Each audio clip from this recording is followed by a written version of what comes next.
बिस्मिल्लाहिर्रहमानिर्रहीम। अस्सलाम वालेकुम डियर स्टूडेंट्स हमने स्टार्ट किया है डेवलपमेंटल साइकोलॉजी का टोटल 13 चैप्टर्स है।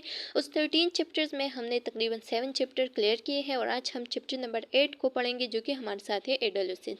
एडोलेसेंस जो है ना, ये हमारे साथ एक एज होती है जिसको हम 12 to 18 तक जो एज होती है उस एज को हम कहते हैं एडोलेसेंस। ठीक है, इस एज में क्या होता है, इस एज में जो बच्चे होते हैं उसको सेल्फ आइडेंटिटी हो जाती है। ठीक है, उसे अपने आप की समझ आ जाती है, उसे पता चलता है कि हु एम आई। ठीक है, और इसके साथ साथ वो फैमिली से ज़्यादा फ्रेंड पे फोकस करना शुरू कर देती है, सोसाइटी पे फोकस ज़्यादा शुरू कर देती है। ठीक है, और वो खुद को बहुत क्लियरली एक्सप्लेन कर सकता है। तो इस एज को हम क्या कहते हैं, इस एज को हम साइकोलॉजी में एडोलेसेंस कहते हैं। ठीक है, तो ये आप लोगों ने रिमेंबर रखना है कि साइकोलॉजी में सॉरी जो एडोलेसेंस होती है वो हमारे साथ 12 to 18 एज होती है। ठीक है, और इस एज में बच्चा जो है ना वो क्या हो जाता है, वो अपने आप को बिल्कुल क्लियरली एक्सप्लेन कर सकता है। दूसरा है कि उसको सेल्फ आइडेंटिटी हो जाती है और ज़्यादातर फोकस फ्रेंड पे कर देता है। ठीक है, जो फ्रेंड्स होते हैं, जो ज़्यादातर स्कूल्स में अगर आप लोगों ने देखो होंगे तो स्कूल्स में क्या कर देते हैं, फ्रेंड्स के साथ घूमते फिरते हैं। ठीक है, और एक बेंच पे बैठते हैं, इसी तरह से एक साथ स्कूल जाते हैं, वापस आते वक्त भी एक दूसरे के इंतज़ार करते हैं। ठीक है, और सेम सेम ड्रेसिंग करते हैं, जहाँ पे भी पार्टी वगैरह हो तो इकट्ठे जाते हैं और ड्रेसिंग वगैरह कर देती है। इसमें कोई भी रोमांटिक बातें वगैरह नहीं होती इस एज में, जिसको हम यूथ या एडोलेसेंस एज की जो फर्स्ट ईयरली एडोलेसेंस होती है उसको हम कहते हैं। ठीक है, तो ये आप लोगों ने रिमेंबर रखना है। अब लेक्चर को स्टार्ट करते हैं। स्टार्ट करने से पहले आप लोगों से एक छोटा सा रिक्वेस्ट है कि हमारे चैनल लेक्चर्स बाय नाइट को अगर आप लोगों ने अभी तक सब्सक्राइब नहीं किया है तो सब्सक्राइब कर दे, वीडियो को लाइक करें, कमेंट करें and press the bell icon ताकि नेक्स्ट वीडियो का नोटिफिकेशन आप लोगों को बहुत जल्द मिल सके। स्टूडेंट्स, ऑब्जेक्टिव्स क्या है, तो इसके ऑब्जेक्टिव्स में हमारे साथ है डिफाइन एडोलेसेंस। एडोलेसेंस को डिफाइन करना पड़ेगा। ठीक है, उसके बाद हम डिस्कस करेंगे impact of physical maturity, impact of sexual maturity and जो एरिक एरिक्सन की जो स्टेज है, इसमें जो इस एज में जो स्टेज आती है, जो एडोलेसेंस की स्टेज है, वो हमारे साथ आइडेंटिटी वर्सेस रोल कन्फ्यूजन होती है, उसको हम डिस्कस करेंगे। ठीक है, फिर उसके बाद हम उसके इंटरपर्सनल रिलेशनशिप पेरेंट्स के साथ, पीयर्स के साथ यानी दोस्तों के साथ उसको डिस्कस करेंगे एंड वो प्रॉब्लम आइडेंटिफाई करेंगे जो कि एडोलेसेंस में आते हैं। ठीक है, ज़्यादातर ईटिंग कुछ डिसऑर्डर आते हैं, उसको हम डिस्कस करेंगे और लास्ट में हम फिर पियाजे के स्टेजेस, जो कॉग्निटिव स्टेजेस है, उसको हम डिस्कस करेंगे कि पियाजे के कौन से स्टेज इसमें आता है। स्टूडेंट्स, लिखा गया है कि एडोलेसेंस हमारे साथ एक ऐसा स्टेज होता है जिसमें जो बच्चा होता है वो चाइल्डहुड से मैच्योरिटी की तरफ जो है ना ट्रांजिशनल करता है। ट्रांजिशनल पीरियड का क्या मतलब है, यानी मूविंग करता है। ठीक है, जो बच्चा होता है वो चाइल्डहुड से उसकी फिजिकली साइकोलॉजिकली चेंजेस आते हैं, डेवलपमेंट आते हैं और वो चाइल्डहुड से कहाँ तक चला जाता है, कहाँ तक मूव करता है, मैच्योरिटी की तरफ। ठीक है, तो इस एज को हम कहते हैं एडोलेसेंस। फिर लिखा गया है कि it is the period of development that begin at puberty and end of emerging child adulthood। ठीक है, ये हमारे साथ एक ऐसा स्टेज होता है जिसमें जो बच्चा होता है उसकी प्यूबर्टी जो है ना उसकी डेवलपमेंट हो जाती है। ठीक है, और जो एडल्टहुड है उसकी स्टार्ट तक ये एंड हो जाती है। ठीक है, जब भी हमारे साथ एडल्टहुड 18 एज से स्टार्ट हो जाता है, ठीक है, तो नॉर्मल 18 एज से स्टार्ट हो जाता है, कभी कभार अगर लेट हो जाए तो 21 से भी स्टार्ट हो जाता है। ठीक है, तो जब हमारे साथ एडल्टहुड स्टार्ट होने लगता है तब ये जो एडोलेसेंट है ये स्टॉप हो जाती है। और एडोलेसेंस में क्या होती है, प्यूबर्टी की डेवलपमेंट होती है। ये आप लोगों ने एमसीक्यूज पॉइंट ऑफ व्यू से याद रखना है। The typical age range is from 12 to 18 years. ठीक है, इसका जो रेंज एज है वो हमारे साथ कितना है, एज का जो रेंज है वो तकरीबन 12 to 18 है। ठीक है, फिर कुछ स्टेजेस यहाँ पे दिए गए हैं। अच्छा स्टूडेंट्स, वो मैं आप लोगों के साथ कम्युनिटी में शेयर करूँगी कि जो ईयरली स्टेजेस होते हैं, जो ईयरली स्टेज होता है एडोलेसेंस का, वो हमारे साथ 9 to 13 ईयर्स तक होता है। ठीक है, ये एमसीक्यूज पॉइंट ऑफ व्यू से याद रखना है। फिर जो माइल्ड स्टेज होता है वो 14 to 17 ईयर तक होता है और अगर लेट में प्यूबर्टी आ जाए, सॉरी प्यूबर्टी नहीं, एडोलेसेंस आ जाए या प्यूबर्टी की डेवलपमेंट हो जाए, ऐसे भी हम कह सकते हैं, तो ये हमारे साथ 18 to 21 ईयर तक होता है और उसके बाद फिर क्या हो जाती है, एडल्टहुड इमर्ज हो जाती है। ठीक है, ये आप लोग देख सकते हैं, ये हमारे साथ कुछ बच्चे यहाँ पे दिए गए हैं। ठीक है, और इस बच्चों को हम क्या कहते हैं कि ये हमारे साथ क्या है, एडोलेसेंस है। ठीक, फिर हमारे साथ आते हैं socio emotional development in adolescence. तो अब वो बच्चे जो कि हमारे साथ एडोलेसेंस के साथ है, ठीक है, यानी उसका एज जो है ना वो एडोलेसेंस में है, तो इस दौरान उसका क्या इफ़ेक्ट होगा सोसाइटी पे, यानी सोसाइटी का क्या इफ़ेक्ट होगा, ठीक है, कल्चर का क्या इफ़ेक्ट होगा, फैमिली का क्या इफ़ेक्ट होगा और फ्रेंड्स का क्या इफ़ेक्ट होगा, उसके बारे में अब हम पढ़ेंगे। तो लिखा गया है कि सोशो इमोशनल डेवलपमेंट किस तरह से आते हैं एडोलेसेंस के बच्चों में। तो adolescence is the period of life non for the formation of personal and social identity, ठीक है। ये एक ऐसा स्टेज होता है बच्चों का जिसमें बच्चा जो है ना वो खुद की और जो मतलब सोशल आइडेंटिटी के सोसाइटी में वो किस तरह से रह रहा है, उसका फ्रेंड्स कौन है, ठीक है, वो किसका बेटा है, वो किसका भाई है, वो किसकी बहन है, ठीक है। तो ये हमारे साथ उसकी सोशल आइडेंटिटी है, उसका उसे पता चल जाता है, ठीक है, ये इंफॉर्मेशन उसे पता चल जाता है। और इसके साथ साथ उसकी जो पर्सनल इंफॉर्मेशन है कि मेरी फैमिली क्या है, ठीक है, मेरी फैमिली कौन है, मेरा बाप कौन है, मेरी माँ कौन है, तो इसका भी उसे पता चल जाता है। ये हमारे साथ वो पीरियड है जिसमें उसको सारी जो लाइफ की जो आइडेंटिटी है उसके बारे में उसे पता चलता है, ठीक है। दिस इज़ कॉमन एज फिर रिलेशनशिप, ये हमारे साथ बहुत कॉमन स्टेज होता है, ठीक है। और ज़्यादातर ये जो है ना फोकस किस चीज़ पे करता है ड्यूरिंग एडोलेसेंट, बच्चा जो है ना वो उसका जो सेंट्रल रिलेशनशिप होता है वो फिर होते हैं, यानी उसके फ्रेंड्स होते हैं। फैमिली से ज़्यादा फोकस वो फ्रेंड्स को देते हैं, ठीक है। और इस दौरान बच्चा जो है ना वो आज़ादी को ज़्यादा फोकस करते हैं, वो चाहते हैं कि मैं आज़ाद रहूँ, ठीक है, क्योंकि मैं अब एडोलेसेंस में हूँ, मेरा एज जो है ना वो मैं बड़ी हो गई हूँ या बड़ा हो गया हूँ। तो इस दौरान बच्चे जो है ना वो आज़ादी चाहते हैं फैमिली से। और फैमिली वाले बहुत टेंशन में होते हैं इस दौरान। क्यों टेंशन में होते हैं? क्योंकि फैमिली के को टेंशन होता है कि मेरे बच्चे ने अगर अच्छे फ्रेंड्स बनाए तो ये तो ठीक है, लेकिन अगर खराब फ्रेंड उसको मिल गए तो मेरा बच्चा भी बिगड़ सकता है। तो इस वजह से फैमिली वाले बहुत टेंशन में होते हैं, ठीक है। और ज़्यादातर फैमिली जो है ना इस दौरान बच्चे पे फोकस देता है, क्योंकि उसे पता चलता है कि बच्चा जो है ना अब फ्रेंड्स को ज़्यादा फोकस करता है as compare to family. In early adolescence cognitive development result in greater self awareness, ठीक है, बच्चा जो है ना उसकी cognitive development हो जाती है और वो जो है ना अपने बारे में उसकी जो सेल्फ अवेयरनेस है वो इस स्टेज में शुरू हो जाती है या हो जाती है, ठीक है। And adolescent can begin to qualify their trait when asked to describe themselves, ठीक है। अगर कोई उससे पूछे कि आप जो है ना अपने आप को डिस्क्राइब करें तो वो बहुत अच्छी तरीके से, वो बहुत मतलब यूनिकली तरीके से अपने आप को डिस्क्राइब कर सकती है।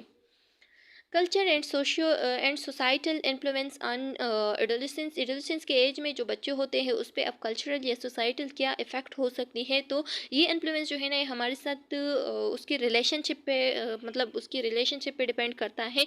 अगर उसकी पेरेंटल रिलेशनशिप है, उसकी जो पीर रिलेशनशिप है, उसके बारे में हम देख लें तो क्या कल्चर एंड जो सोसाइटल इन्फ्लुएंस है वो हो सकती है, ठीक है। तो लिखा गया है कि the influence of parental and Pir relationship, जो इन्फ्लुएंस होती है पेरेंटल यानी माँ बाप के दरमियान और जो दोस्त होते हैं उन दोनों के दरमियान के जो रिलेशनशिप होती है, as well as the broader culture, या उसकी जो ब्रॉडर कल्चर होती है या शेप एस्पेक्ट या एडोलेसेंट डेवलपमेंट हो गया। तो इस दौरान क्या होती है, इस दौरान जो है ना वो बच्चे जो होते हैं वो ज़्यादातर किस चीज़ को फोकस कर देते हैं, ज़्यादातर ये फोकस कर देते हैं अपने फ्रेंड्स पे। तो फैमिली वाले जो है ना इसे समझाते हैं कि आपका कल्चर क्या है, ठीक है, आप जो है ना अपने फैमिली पे भी फोकस करें, ज़्यादा फोकस करें, ठीक है, और फैमिली वाले भी उस पर ज़्यादा फोकस देती है। Adolescence is a crucial period, ये हमारे साथ एक क्रोशियल पीरियड है, ठीक है, बहुत इंपॉर्टेंट बहुत ज़रूरी पीरियड है। और इसमें बच्चा जो है ना वो बहुत जल्दी जल्दी चीज़ों को सीखता है, ठीक है, बहुत जल्दी जल्दी उसकी कॉग्निटिव डेवलपमेंट और उसकी जो मेंटल डेवलपमेंट, उसकी जो साइकोलॉजिकल डेवलपमेंट है वो हो जाती है, ठीक है। तो इस वजह से इसको क्रोशियल पीरियड भी कहा गया है। In social development as adolescent can be easily influenced by their close relationship, ठीक है। तो एडोलेसेंट जो है ना वो बहुत जल्द ही अपने जो उसका जो क्लोज रिलेशनशिप्स है जैसे कि उसके फ्रेंड्स के साथ, ठीक है, उस पर इफ़ेक्ट पड़ सकता है उस बच्चे पे, ठीक है। अगर उसके फ्रेंड्स अच्छे थे तो वो भी अच्छा होगा, अगर उसके फ्रेंड्स जो है ना वो अच्छे नहीं थे तो वो भी उन जैसा बनेगा। While adolescent strive for freedom, adolescent के जो बच्चे होते हैं वो हमेशा आज़ादी की जुनून में रहते हैं, आज़ादी की कशिश में रहते हैं, आज़ादी की कोशिश करते हैं, ठीक है, वो अपने पेरेंट्स से आज़ादी चाहते हैं। The unknown can be frightening for there for parents, ठीक है। और वो अपने पेरेंट्स को क्या करते हैं, जवाब देते हैं कि हम जो है ना अब बड़े हो गए हैं और हम जो है ना आज़ादी चाहते हैं, हम बाहर चल सकते हैं, ठीक है, हम अपने फ्रेंड्स के साथ घूम सकते हैं, जिस सब जो है ना इस स्टेज में होता है। और इस स्टेज में बच्चे जो है ना वो क्या करते हैं, अपने फैमिली की रिस्पॉन्सिबिलिटी के बारे में सब कुछ जो है ना अपने फ्रेंड्स के साथ भी शेयर करते हैं, ठीक है। स्कूल के बातें घर में, घर की बातें स्कूल में, ये सब जो है ना ये स्टेज में ज़्यादातर कॉमन रहते हैं। स्टूडेंट्स पे लिखा गया है cognitive development in adolescents. Adolescence में अब कॉग्निटिव डेवलपमेंट, मेंटल डेवलपमेंट, उसकी थिंकिंग की डेवलपमेंट किस तरह से होती है। तो लिखा गया है कि adolescence is a time for rapid cognitive development. ये एक ऐसा टाइम होता है, जैसे कि हमने पढ़ा कि ये हमारे साथ एक क्रोशियल टाइम होता है, ठीक है।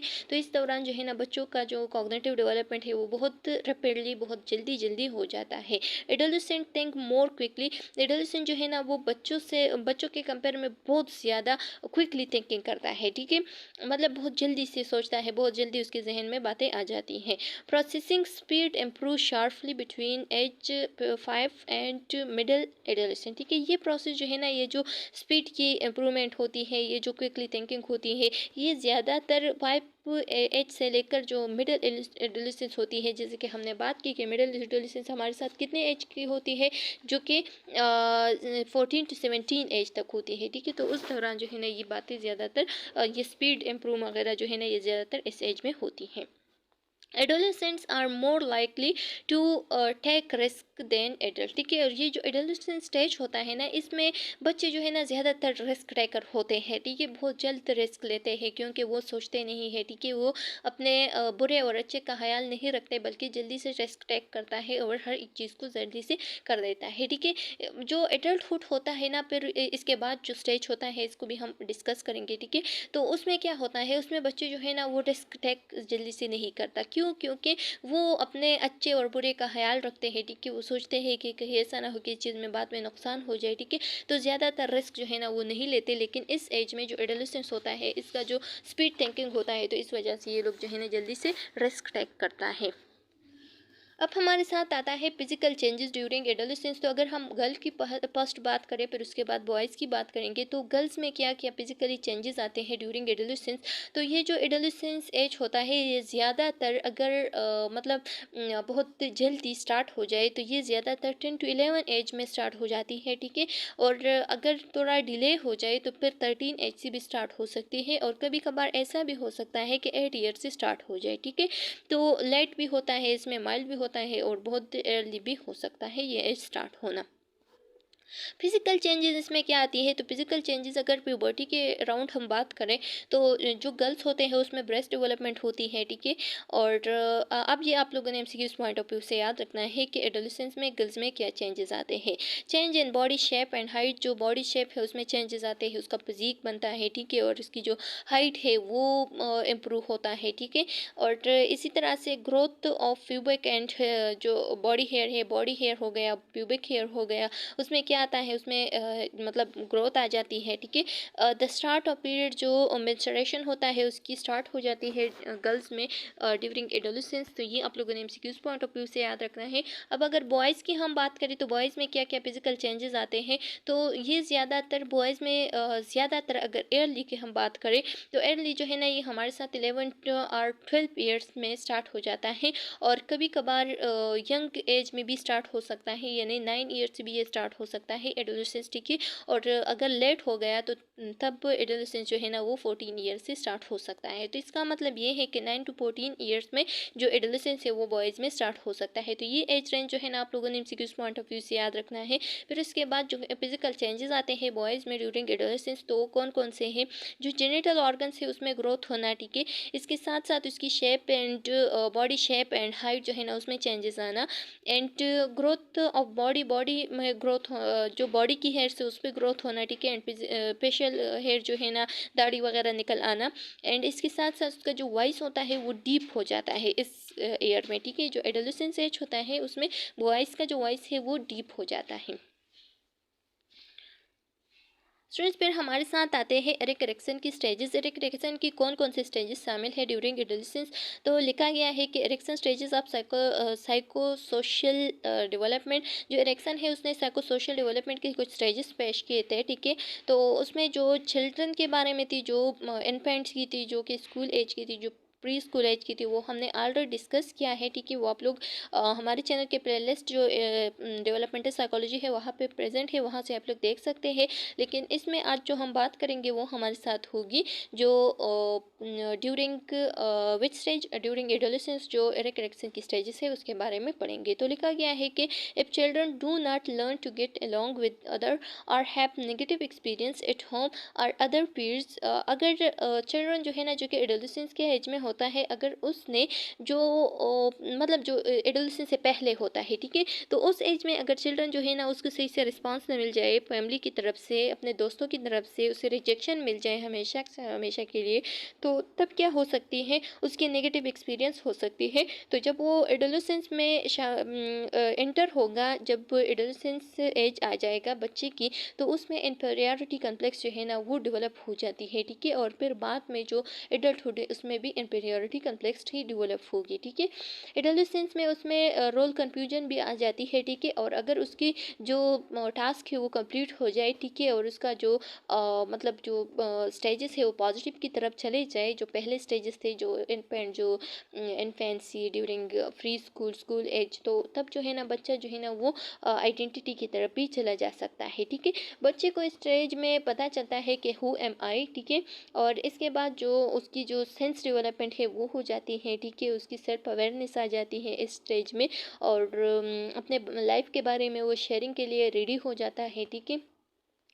इसके साथ साथ जो बच्चा होता है, लिखा गया है कि adult who do not develop a positive self concept, अगर एक एडल्ट जिसने एक पॉजिटिव सेल्फ कंसेप्ट जो है ना उसको डेवलप नहीं किया, तो एडोलेसेंस में क्या हो सकता है, वो लॉनलीनेस एडोलेसेंस और इन एडोलेसेंस में experience feeling of loneliness and emotional isolation, ठीक है। तो तब एडोलेसेंस में क्या हो सकता है, वो जो है ना वो इमोशनल आइसोलेशन या लॉनलीनेस फील कर सकता है, ठीक है। स्टूडेंट्स, ये जो लिखा गया है कि adult who do not develop, adult ये नहीं है एक्चुअली, ये क्या है कि स्कूल एज में अगर उसने जो पॉजिटिव सेल्फ कंसेप्ट है वो अगर हासिल नहीं किया, तो तब एडोलेसेंस आता है स्कूल एज के बाद। तो तब जो है ना बच्चा क्या करेगा, वो हमारे साथ लॉनलीनेस फील कर सकता है, ठीक है, वो नेगेटिव तरफ की सोच सकता है, नेगेटिव फीलिंग उसको आ सकती है और वो इमोशनल आइसोलेशन में चला जा सकता है। अब हमारे साथ आता है एरिक एरिक्सन की स्टेजेस, जो कि हमारे साथ ड्यूरिंग एडोलेसेंस आते हैं, तो वो है आइडेंटिटी वर्सेस रोल कन्फ्यूजन। तो ये आप लोगों ने एमसीक्यूज पॉइंट ऑफ व्यू से याद रखना है कि एरिक्सन के कौन सा स्टेज जो है ना वो ड्यूरिंग एडोलेसेंस में आता है। तो वो हमारे साथ है आइडेंटिटी वर्सेस रोल कन्फ्यूजन, और इसमें बच्चा जो है ना वो क्या करता है, अगर वो पॉजिटिव की तरफ चला गया तो वो आइडेंटिटी डेवलप करेगी, अगर नेगेटिव की तरफ चला गया तो वो रोल कन्फ्यूजन में चला जाएगा, उसे पता ही नहीं चलेगा कि मैं कौन हूँ, मेरा सोसाइटी में क्या रोल है, ठीक है। और उसका जो साइको सोशल कन्फ्लिक्ट होगा तो वो यही होगा कि आइडेंटिटी वर्सेस रोल कन्फ्यूजन, ठीक है। और जो मेजर क्वेश्चन होगा तो उसका मेजर क्वेश्चन यही है कि हु एम आई, उससे अगर कोई पूछेगा कि आप कौन है, तो वो अपने आप को सही से डिस्क्राइब अगर कर ले, तो इसका मतलब ये है कि पॉजिटिव आइडेंटिटी जो है ना उसमें आ गई है। अगर वो सही से उसको रोल कन्फ्यूजन हो, तो तब जो है ना वो नेगेटिव की तरफ चला गया है, ठीक है। बेसिक वर्ड जो इसका पिडिलिटी है, पिडिलिटी यानी फेथफुलनेस, ठीक है।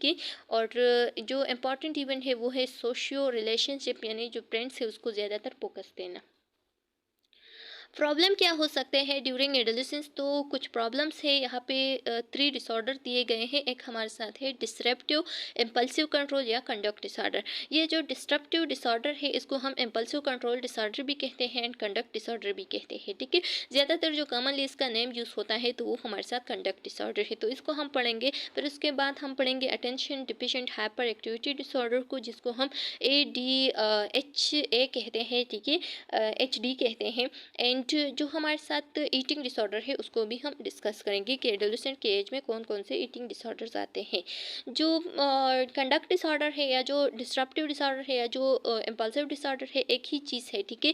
तो कंडक्ट डिसऑर्डर जो है ना ये हमारे साथ एक ऐसी डिसऑर्डर होती है जिसमें बच्चा जो है ना वो ज़्यादातर बिहेवियर एंड इमोशनल चेंजेस में आ जाते हैं। बच्चा जो है ना वो क्या एग्रेसिवनेस जो है ना वो शो कर देता है, ठीक है। बच्चे में एग्रेसिवनेस आ जाता है, और ज़्यादातर जब वो रूल्स को तोड़ता है ना, तो रूल्स को को तोड़ने में उसको मज़ा आता है, ठीक है। तो इस दौरान जो है ना बच्चे में क्या चेंजेस आते हैं, ये एक ऐसा डिसऑर्डर होता है जो कि बच्चा जो है ना वो सही से एडोलेसेंट में उसमें नेगेटिव चेंजेस आते हैं, ठीक है। ये डिसऑर्डर होती है एक्चुअली, और ये जो है ना ये हमारे साथ एक ऐसा डिसऑर्डर होता है जिसमें बच्चा जो है ना वो प्रॉपर्टी या रूल्स या रेगुलेशंस को डैमेज करना या उसको डिसरप्ट करने में उसे मज़ा आता है, ठीक है। तो ये आप लोगों ने एमसीक्यूज पॉइंट ऑफ व्यू से याद रखना है। ये स्लाइड पढ़ लें, अगर फिर भी कोई डिफिकल्टी हो तो आप लोग कमेंट सेक्शन में पूछ लें। स्टूडेंट्स, ये आप लोग देख सकते हैं बच्चा जो है ना वो क्या कर रहा है, स्कूल की जो विंडो है वो तोड़ रही है, ठीक है। तो इसमें उसे मज़ा आता है। इसी तरह से ज़्यादातर बच्चे जो है ना वो चेयर्स को तोड़ते हैं, ठीक है। ज़्यादातर जो है ना वो बोर्ड वगैरह को तोड़ते हैं, तो इसमें उसको मज़ा आते हैं, ठीक है। तो ये हमारे साथ कौन सी डिसऑर्डर में आते हैं, कंडक्टिव डिसऑर्डर में। फिर हमारे साथ जो दूसरा डिसऑर्डर है उसको हम कहते हैं attention deficient hyper activity disorder, ठीक है। ADHD जो है ना ये एक ऐसे डिसऑर्डर है जो कि इससे पिछले स्लाइड्स में भी हमने पढ़ा है, उससे पिछले स्लाइड्स में भी हमने पढ़ा है, तो उम्मीद है कि आप लोगों को आता भी होगा। फिर भी हम थोड़ा उस पर ओवरव्यू डालते हैं कि ये हमारे साथ एक ऐसी डिसऑर्डर होती है जो कि ज़्यादातर ड्यूरिंग एडोलेसेंस जो है ना 30 to 50% चिल्ड्रंस में ये डायग्नोस होती है। और ये एक ऐसी डिसऑर्डर होती है जिसमें बच्चा जो है ना वो एक चीज़ पे फोकस नहीं करता बल्कि मल्टीपल चीज़ों पे फोकस करता है, ठीक है। मल्टीपल चीज़ों के बारे में सोचता है, उसका सोच जो है ना वो एक चीज़ पे नहीं रहता। तो ये डिसऑर्डर जो है ना ये हमारे साथ अटेंशन की कमी होती है इस डिसऑर्डर में, ठीक है। यानी वो जो है ना किसी चीज़ पे फोकस नहीं करता। यहाँ पे एक डायग्राम में आप लोग को शो करता हूँ, ये आप लोग देख सकते हैं। बच्चा जो है ना वो पेन पे क्या कर रहा है, ये आप लोग देख लें। बच्चा जो है ना वो पेन पे टप टप कर रहा है, ठीक है। यहाँ चिड़िया आ गई है, वो चिड़िया की तरफ भी फोकस कर रहा है, पेन पे भी फोकस है और इसका बुक पे भी फोकस है। तो इसका जो अटेंशन है वो अब एक जगह पे नहीं है, ठीक है। तो इसको हम क्या कहते हैं कि अटेंशन डिफिशिएंट डिसऑर्डर हो गई है, ठीक है। अच्छा स्टूडेंट्स, फिर हमारे साथ आते हैं ईटिंग डिसऑर्डर। तो ईटिंग डिसऑर्डर में there are 2 disorders during adolescence. एक होती है एनोरेक्सिया नर्वोसा और एक होती है बुलिमिया निरोसा, ठीक है। अब आप लोग सोच रहे होंगे कि ये डिसऑर्डर तो एचएन का काम है या पैथोफिजियोलॉजी का काम है, यहाँ पे क्यों दिए हैं। तो ये हमारे साथ एक ऐसी डिसऑर्डर्स होते हैं जो कि ड्यूरिंग एडोलेसेंट में आते हैं और ये नर्वस सिस्टम के डिसऑर्डर होती है, ठीक है। बच्चा जो है ना वो साइकोलॉजिकली उसमें डिस्टर्बेंस आती है, इस वजह से ये डिसऑर्डर उसमें क्रिएट हो जाते हैं। तो उस डिसऑर्डर में जो फर्स्ट वन है वो हमारे साथ है एनोरेक्सिया नर्वोसा। एनोरेक्सिया नर्वोसा एक ऐसी डिसऑर्डर है जो कि ज़्यादातर 85% लोग जितनी भी डायग्नोस हो गए हैं इस डिसऑर्डर के साथ, तो उसमें ज़्यादातर जो फैट है उसकी फेयर होती है, ठीक है। आप लोग देख सकते हैं पेट की फेयर होती है, ठीक है। पेट की पेयर होती है कि मैं कहीं मोटी ना हो जाऊँ, ठीक है। और ये ज़्यादातर ये बॉयज़ के कंपेयर में अगर हम देख लें तो ये ज़्यादातर गर्ल्स में होती है ये डिसऑर्डर, ठीक है। और इसमें 85% लोग जो है ना वो नॉर्मल वेट से कम होती है, ठीक है। उसका नॉर्मल वेट जो है ना उससे भी उसका वेट कम होता है और वो खुद को शीशे में जब देखता है या खुद को अगर उसका जो अक्स है वो दिखाई देता है तो उस दौरान वो सोचता है कि मैं फैट हो गया हूँ, मैं जो है ना बहुत मोटा हो गया हूँ। तो ये एक ऐसी डिसऑर्डर होती है जिसमें क्या होता है उसका जो बॉडी इमेज है वो डिस्टॉर्टेड हो जाता है, उसको ऐसा दिखाई देता है कि मैं जो है ना मैं मोटा हो गया हूँ। तो इस दौरान क्या करता है वो एनोरेक्सिया को शो कर देता है, यानी वो ईटिंग से रिफ्यूज़ कर देता है, ठीक है। एनोरेक्सिया का क्या मतलब है, ईटिंग से रिफ्यूज़ करना, ठीक है। कुछ भूख न लगना, किसी चीज़ को खाना नहीं है, ठीक है। तो ये हमारे साथ क्या होती है इस डिसऑर्डर में आती है। अब अगर दूसरे डिसऑर्डर को हम देख ले तो वो हमारे साथ है बुलिमिया नरोसा। बुलिमिया नरोसा जो है ना ये एक ऐसी डिसऑर्डर होती है कि इसमें जो एडोलेसेंट होता है वो सोचता है कि मोटी भी ना हो जाऊँ, ठीक है। लेकिन इस एज में जो एडोलेसेंट होता है वो क्या होता है, वो बिल्कुल नॉर्मल वेट उसका होता है, ठीक है। उसका वेट कम नहीं होता नॉर्मल से बल्कि नॉर्मल वेट होता है। और बच्चा जो है ना वो ईटिंग की डिसऑर्डर उसे होती है। किस तरह से, यानी वो जो है ना वो बहुत ज़्यादा खाना खाता है, बहुत ज़्यादा खाना खाता है और फिर उसके बाद क्या करता है, उसके बाद वो सोचता है कि मैं इस खाने को अब किसी भी चीज़ से निकालूँ, ठीक है। मतलब उल्टियाँ करके, ठीक है, या लेक्सेटिव खा के या डायूरेटिक खा के, ठीक है, या ज़्यादा एक्सरसाइज करके, मतलब एक टाइम पे बहुत ज़्यादा 3-4 घंटों के लिए मुसलसल एक्सरसाइज करता है ताकि मेरा जो खाना है ये अब डाइजेस्ट हो जाए, ठीक है। या ज़बरदस्ती से उंगली मुंह में डालता है और उल्टियाँ शुरू कर देता है ताकि मेरा जो फूड है वो क्या हो जाए, वो अब डाइजेस्ट हो जाए या बाहर वापस निकल आ जाए, ठीक है। तो इस डिसऑर्डर को हम कहते हैं बुलिमिया नरोसा। स्टूडेंट्स ये आप लोग देख ले, ये हमारे साथ इसमें कौन सा नॉर्मल है, तो इसमें एक भी नॉर्मल नहीं है, ठीक है। ये जो अगर इस लड़की को आप लोग देख लें तो ये इसको अपने आप इस तरह से दिखाई देते हैं, जबकि इसका वेट जो है ना वो नॉर्मल से भी कम है। इसी तरह से ये बच्ची जो है ना इसको अपना वेट इसी तरह से दिखाई देता है, जबकि ये नॉर्मल से भी कम है और ये भी इसी तरह से है। तो ये हमारे साथ कौन सा डिसऑर्डर है, एनोरेक्सिया नर्वोसा में आता है, ठीक है, क्योंकि उसमें जो वेट है वो कम होता है नॉर्मल से और उसको दिखाई जो है ना वो इसी तरह से मोटा देता है। फिर हमारे साथ ये बुलिमिया नरोसा है, ठीक है, किसी भी मेडिसिन वगैरह को यूज़ करके या उंगली मुंह में डाल के वो क्या कर देते हैं, उस खुराक को वापस निकालने की कोशिश करता है। अब हमारे साथ जो पियाजे के स्टेजेस हैं ड्यूरिंग एडोलेसेंट, ठीक है, तो वो कौन कौन से स्टेजेस आते हैं पियाजे के, जो कॉग्निटिव स्टेजेस हैं ये हमने बहुत डिटेल के साथ डिस्कस किए हैं ऑलरेडी, ठीक है, वहाँ से आप लोग देख सकते हैं। लेकिन यहाँ पे हम वो स्टेज पढ़ेंगे जो कि हमारे साथ ड्यूरिंग एडोलेसेंट में आता है, क्योंकि ये एमसीक्यूज पॉइंट ऑफ व्यू से इंपॉर्टेंट है, ठीक है। तो लिखा गया है कि अकॉर्डिंग टू जीन पियाजे, अगर जीन पियाजे की सोच को हम देख ले तो क्या लिखा है कि थ्योरी ऑफ कॉग्निटिव डेवलपमेंट, जो थ्योरी ऑफ कॉग्निटिव डेवलपमेंट है उसमें ड्यूरिंग एडोलेसेंस में जो स्टेज क्या होती हैं, एस्टेब्लिश हो जाती है, तो उसको हम कहते हैं फॉर्मल ऑपरेशनल थिंकिंग, ठीक है। ये आप लोगों ने एमसीक्यूज पॉइंट ऑफ व्यू से याद रखना है, फॉर्मल ऑपरेशनल थिंकिंग, ठीक है। Occur during early adolescence and continue through adulthood, ये एडल्टहुड तक कंटिन्यू रहता है, ठीक है। This kind of thinking include the ability to think in dialectic. Dialectic का क्या मतलब है, डायलेक्टिक का मतलब है कि मतलब मल्टीपल थिंकिंग करना, ठीक है, हर एक चीज़ को पे थिंकिंग करना, हर एक पहलू पे थिंकिंग करना, डिफरेंट पॉइंट ऑफ व्यू से सोचना, ठीक है। तो इस एज में बच्चों में ये एबिलिटी आ जाती है कि वो डिफरेंट पॉइंट ऑफ व्यू की तरफ देखता है, ठीक है। Are different between the way in which adult and adolescents are able to cognitively handle emotional charged situation, ठीक है। जो इमोशनल चार्ज सिचुएशन होते हैं वो किस तरह से बच्चे जो एडल्टहुड होते हैं या एडोलेसेंस होते हैं वो किस तरह से उसको उसके बारे में सोचते हैं और किस तरह से उसको कंट्रोल करते हैं, तो ये हमारे साथ आती है फॉर्मल ऑपरेशनल स्टेज में, ठीक है। स्टूडेंट्स अब हमारे साथ जो लास्ट स्लाइड है वो है interpersonal relationship with parents and peers group, ठीक है। जिस तरह से हमने पढ़ा कि जो एडोलेसेंस होते हैं वो ज़्यादातर फोकस किस पे करता है, अपने फ्रेंड्स पे करता है एज़ कम्पेयर टू फैमिली, ठीक है, एज़ कम्पेयर टू पेरेंट्स। तो लिखा गया है कि friends become more important as adolescence पर, ठीक है। जब एडोलेसेंट में बच्चा पहुंच जाता है तो पेरेंट्स के कंपेयर में जो उसकी ओन आइडेंटिटी उसे दिखाई देती है तो वो फ्रेंड्स में दिखाई देती है, ठीक है। वो फ्रेंड्स को बहुत ज़्यादा इंपॉर्टेंस देती है। देयर पीयर्स ग्रुप में बिकम असीफ हेवन, उसे अपने जो पीयर्स ग्रुप होता है, जो फ्रेंड्स ग्रुप होता है, उसे वो सेफ महसूस होता है, ठीक है, कि मैं इधर सेफ हूँ, ठीक है, उसे कंफर्टेबल फील होता है। This allow the adolescent can test new idea, ठीक है, इसमें जो है ना एडोलेसेंट में न्यू न्यू आइडियाज़ आ जाते हैं, लाइफ एक्सपीरियंस आ जाते हैं। In early adolescence the peer group most often consist of non romantic friendship, ठीक है। इसमें क्या होता है, जो एयरली एडोलेसेंस होता है, आप लोगों ने डिफरेंस को मालूम करना है, ठीक है। एक होता है एयरली एडोलेसेंस, एक होता है यूथ और एक होता है मिडिल एडोलेसेंस, ठीक है, मिडिल टू लेट एडोलेसेंस। तो ये आप लोगों ने अब एमसीक्यूज पॉइंट ऑफ व्यू से याद रखना है कि जो एयरली एडोलेसेंस होता है उसमें क्या होता है, उसमें जो बच्चे होते हैं उसमें नॉन रोमांटिक फ्रेंडशिप होती है, एक बात हो गई, ठीक है।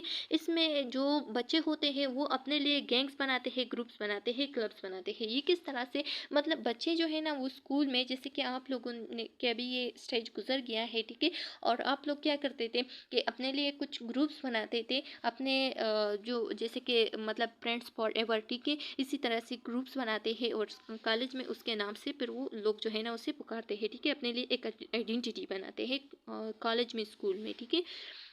Member of the peer group often try to alike dresses and dress alike, ठीक है, act alike and dress alike. तो इस दौरान जो है ना जो बच्चे होते हैं वो सोचते हैं कि अपने फ्रेंड्स के साथ सेम ड्रेसिंग करे, ठीक है, सेम काम परफॉर्म करे, सेम पार्टी में चले जाए, सेम फंक्शन पे चले जाए, ठीक है, और सेम सेम ड्रेसिंग करे। तो ये इसकी जो मेन पहलू है इस एज में वो ये होती है, ठीक है। अगर हम फिर यूथ की तरफ देख ले तो यूथ जो है ना वो एयरली के बाद जो मिड एडोलेसेंस होता है जो कि 14 to 16 ईयर तक होती है, तो उसमें फ्रेंड्स के साथ क्या कर देती है, रोमांटिक फ्रेंडशिप भी स्टार्ट हो जाती है। और अगर लेट एडोलेसेंस में हम देख ले तो लेट एडोलेसेंस में बच्चा जो है ना वो उसमें क्या सोचा जाती है, उसमें ज़्यादातर जो सेक्सुअल आइडेंटिटी है वो स्टार्ट हो जाती है, ठीक है, और उसमें अप कंपैटिबिलिटी जो है ना वो सेक्सुअली डिज़ायर को फूले करने में मिलता है, ठीक है। तो ये हमारे साथ थी एडोलेसेंट। उम्मीद है कि आप लोग को समझ में आ गया होगा। फिर भी अगर कोई क्वेश्चन कॉम्प्लिकेशन है तो आप लोग कमेंट सेक्शन में पूछ ले, बहुत जल्द आप लोग को आंसर मिल जाएगा। नेक्स्ट वीडियो में मिलते हैं, तब तक के लिए अल्लाह हाफिज़।